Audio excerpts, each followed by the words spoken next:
وعلیکم السلام ورحمۃ اللہ وبرکاتہ۔ جی محترم احسان بھائی، آپ کے ابا جی نے قربانی خریدی ہے تو آپ کے ابا جی جو ہیں وہ بھی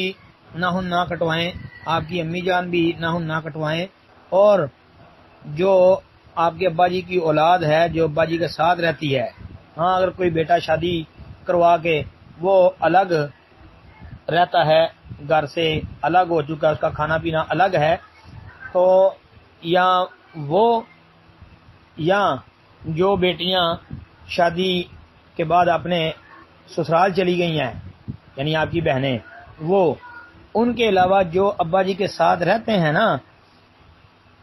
وہ سارے کے سارے ناخن نہ کاٹیں، بال نہ کٹوائیں ان دنوں میں چاند نظر آنے کے بعد، کیونکہ سب کی طرف سے یہ قربانی ہوگی۔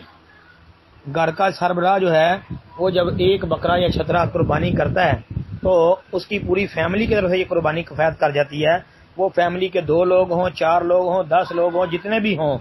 جی دلیل اس کی وہ ابو ایوب انصاری رضی اللہ تعالیٰ عنہ والی روایت ہے، جس میں آتا ہے کہ نبی علیہ الصلوۃ والسلام کے زمانے میں آدمی اپنی طرف سے اور اپنے گھر والوں کی طرف سے ایک بکری قربان کرتا تھا، یعنی کہ وہ اسے کھاتے اور کھلاتے تھے، مطلب کہ سب کی طرف سے وہ کفایت کر جاتی تھی۔ یہ حدیث سنن ترمذی کے اندر 1505 نمبر پر قربانی کے بیان میں دیکھ لیں۔ اس کے علاوہ صحیح ابن ماجہ کے اندر شیخ البانی رحمۃ اللہ علیہ نے اس کو صحیح قرار دیا ہے۔ جی شیخ البانی کی صحیح ابن ماجہ کا نمبر ہے 2546۔ جی تو یاد رکھیں، حنفی حضرات جو ہیں وہ یہ کہتے ہیں کہ ایک بکری صرف ایک آدمی کو کفایت کرتی ہے، یعنی حنفیوں کا موقف قرآن و حدیث کے خلاف ہے۔ وہ کہتے ہیں کہ ایک بکری جو ہے وہ صرف ایک آدمی کی طرف سے کافی ہوتی ہے، سارے گھر والوں کی طرف سے کفایت نہیں کرتی، لیکن یہ حنفیوں کا کمزور ترین موقف ہے۔ حالانکہ صحیح بات یہ ہے کہ ایک بکرا چھترا لے وہ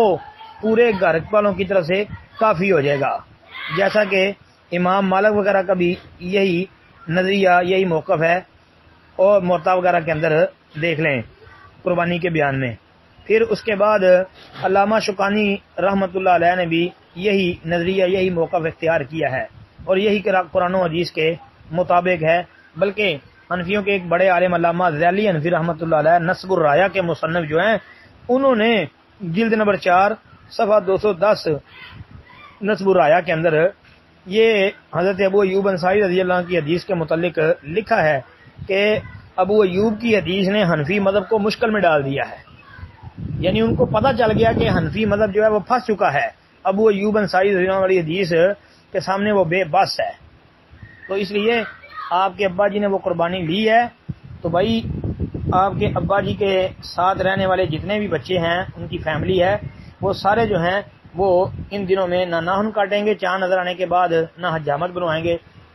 تو قربانی کے بعد کریں گے، انشاءاللہ سب کو اجر و ثواب ملے گا۔ السلام علیکم ورحمۃ اللہ۔